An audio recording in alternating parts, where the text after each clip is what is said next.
क्या आपने कभी सोचा है बारिश की एक बूंद का सफर कैसा होता है? सोचिए, बारिश के बाद एक छोटी सी बूंद एक पत्ते से चिपकी हुई है। यह बूंद जो पहली नजर में इतनी छोटी और मामूली सी लगती है, एक अद्भुत सफर पर निकलती है। एक ऐसा सफर जो अरबों सालों से हमारे ग्रह को आकार देता आया है। यह पानी के चक्र की कहानी है, रूपांतरण और नवीनीकरण की एक आकर्षक कहानी। विशाल महासागरों से लेकर सबसे ऊंचे बादलों तक और फिर वापस पानी निरंतर गति में है। धरती पर मौजूद हर जीव को जीवन के एक नाजुक और जटिल जाल से जोड़ता है। एक ऐसी झील की कल्पना कीजिए जिस पर सूरज की किरणें पडडियां चा रही हैं और उसकी सतह हजारों छोटे छोटे शीशों की तरह चमक रही है। सतह के नीचे अनगिनत पानी के कण एक जीवंत नृत्य में व्यस्त हैं। सूरज की किरणें जैसे जैसे गहराई में प्रवेश करती हैं, वैसे वैसे उनकी गति और भी तेज होती जाती है। तरल पानी का अदृश्य वाष्प में बदलना, भाप बनना इसी सौर ऊर्जा से संचालित होता है। जैसे ही सूरज की गर्माहट पानी को नहलाती है, वैसे वैसे पानी के अलग अलग कण तरल के सरफेस टेंशन से मुक्त होने के लिए पर्याप्त ऊर्जा प्राप्त कर लेते हैं और ऊपर के वातावरण में उड़ा जाते हैं। झील की गहराई में अपने साथियों के बीच टिके हुए पानी के एक कण की कल्पना कीजिए। वह अपनी आणविक त्वचा पर सूरज की गर्मी को महसूस करता है। सतह की ओर एक अथक खिंचाव, ऊर्जा के एक विस्फोट के साथ यह तरल के आलिंगन से मुक्त हो जाता है और आकाश के विशाल विस्तार में ऊपर की ओर बाँच जाता है। तरल से गैस में यह परिवर्तन ही भाप बनना कहलाता है, जो पानी के चक्र के अंतहीन नृत्य का एक महत्वपूर्ण चरण है। जैसे जैसे हमारी छोटी सी बूंद, जो अब एक अदृश्य वाष्प है, ऊपर वातावरण में जाती है, ये एक ठंडे वातावरण का सामना करती है। अधिक ऊंचाई पर हवा कम घनी होती है, जिसका अर्थ है कि पानी के कणों को फैलने के लिए ज्यादा जगह मिलती है। जैसे जैसे वे पृथ्वी की गर्मी से और दूर जाते हैं, वे धीमे होने लगते हैं और अपनी गतिज ऊर्जा खोने लगते हैं। संघनन के लिए यह शीतलन प्रभाव बहुत महत्वपूर्ण है। ऊर्जावान नर्तकियों से भरे एक भीड़ भाड़ वाले कमरे की कल्पना कीजिए। जैसे जैसे रात ढलती है और संगीत धीमा होता जाता है, नर्तक धीरे धीरे धीमे होते जाते हैं और उनकी गतिविधियां और भी शांत होती जाती हैं। इसी तरह जैसे जैसे जलवाष्प ऊपर उठता है और ठंडा होता जाता है, पानी के कण ऊर्जा खो देते हैं और अपना उन्मत्त नृत्य धीमा कर देते हैं। अब वे स्वतंत्र वाष्प के रूप में नहीं रह पाते हैं और आपस में जुट बहने लगते हैं। हवा में मौजूद धूल या पराग जैसे सूक्ष्म कणों के चारों ओर छोटी छोटी तरल बूंदें बनाते हैं।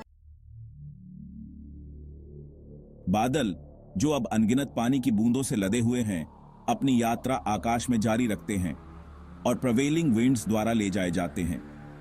जैसे ही वे ठंडी हवा के द्रव्यमान का सामना करते हैं या पहाड़ों द्वारा ऊपर की ओर धकेल दिए जाते हैं, उनके अंदर मौजूद पानी की छोटी छोटी बूंदें आपस में टकराती हैं और विलीन हो जाती हैं और बड़ी और भारी होती जाती हैं। अंततः ये बूंदें इतनी भारी हो जाती हैं कि हवा इन्हें सहारा नहीं दे पाती है और गुरुत्वाकर्षण अपना काम कर देता है। यही वर्षण का क्षण होता है, जब पानी विभिन्न रूपों में पृथ्वी पर लौट आता है। बादलों की कल्पना विशाल स्पंज के रूप में करें, जो वातावरण से जलवाष्प को सोख रहे हैं। जैसे ही ये स्पंज संतृप्त हो जाते हैं, वे और ज्यादा नमी नहीं धारण कर पाते हैं और अतिरिक्त पानी को छोड़ दहना पड़ी देता है। यह रिलीज तापमान और वायुमंडलीय परिस्थितियों के आधार पर कई रूप ले सकती है। बारिश वर्षण का सबसे आम रूप है, तब होता है जब बादलों में पानी की बूंदें इतनी बड़ी हो जाती हैं कि तरल पानी के रूप में गिरने लगती हैं। भाग 5, घर वापस दौड़े आचे बहाव।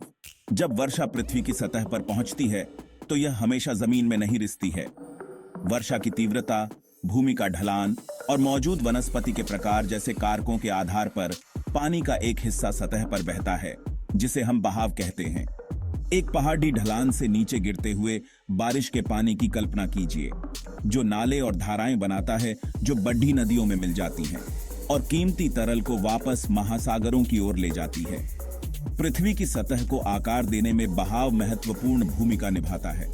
समय के साथ पानी का निरंतर प्रवाह घाटियों और डेल्टाओं को उकेरता है और उन परिदृश्यों को गढ़ता है जिन्हें हम आज देखते हैं। जैसे जैसे बहाव पूरे इलाके में जाता है, यह तलछट पोषक तत्वों और अन्य सामग्रियों को उठाता है और ले जाता है और उन्हें पूरे परिदृश्य में पुनर्वितरित करता है। यह प्राकृतिक प्रक्रिया कुछ क्षेत्रों में मिट्टी की उर्वरता में योगदान करती है, लेकिन दूसरों में कटाव और प्रदूषण का कारण भी बन सकती है। भाग 6। पृथ्वी की छिपी हुई गहराइयां, अंतःस्यंदन। जहां कुछ वर्षा बहाव के रूप में सतह पर बहती है, वहीं एक हिस्सा अंतःस्यंदन नामक प्रक्रिया के माध्यम से जमीन में रिस जाता है। बारिश के पानी की कल्पना कीजिए, जो धीरे धीरे मिट्टी और चट्टान की परतों से रिसता है, भूमिगत जलाशयों को फिर से भरता है और नीचे से पौधों के जीवन को बनाए रखता है। यह भूमिगत यात्रा पानी के चक्र के दृश्य चरणों की तरह ही महत्वपूर्ण है, जो पानी के संतुलन को बनाए रखने और जीवन को सहारा देने में महत्वपूर्ण भूमिका निभाती है। अंतःस्यंदन कई कारकों से प्रभावित होता है, जिसमें मिट्टी का प्रकार, वनस्पति की उपस्थिति और भूमि का ढलान शामिल है। ढीली, रेतीली मिट्टी की तुलना में कॉम्पैक्ट मिट्टी में पानी आसानी से रिस जाता है।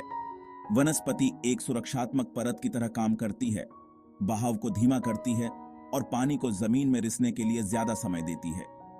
खड़ी ढलानों में अपवाह दर अधिक होती है, जबकि समतल क्षेत्रों में अंतःस्यंदन अधिक होता है। भाग 7। चक्र जारी है। एक नाजुक संतुलन। जल चक्र एक सतत लूप है, जिसका कोई आरंभ या अंत नहीं है। पानी महासागरों, झीलों और नदियों से वाष्पित होता है, वातावरण में ऊपर उठता है, बादलों में संघनित होता है, वर्षा के रूप में पृथ्वी पर वापस गिरता है, बहाव के रूप में सतह पर बहता है, जमीन में रिसता है और अंततः वापस महासागरों में चला जाता है।